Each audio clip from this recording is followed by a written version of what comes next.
Hey guys, in this video we're going to go over how to transfer PayPal balance to your crypto card or crypto wallet.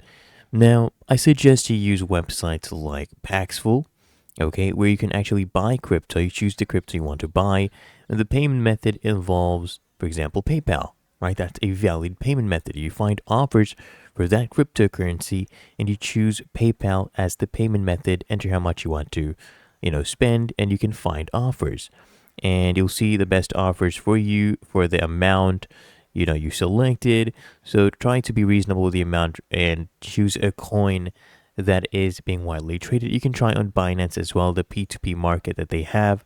You can buy, let's say, USDT. You scroll down here, go to P2P trading, and you say you want to buy crypto. Go next, confirm this, and here you'll see a payment methods. You search for PayPal if you find it, right? But usually Paxful, I know, does have PayPal as a payment option.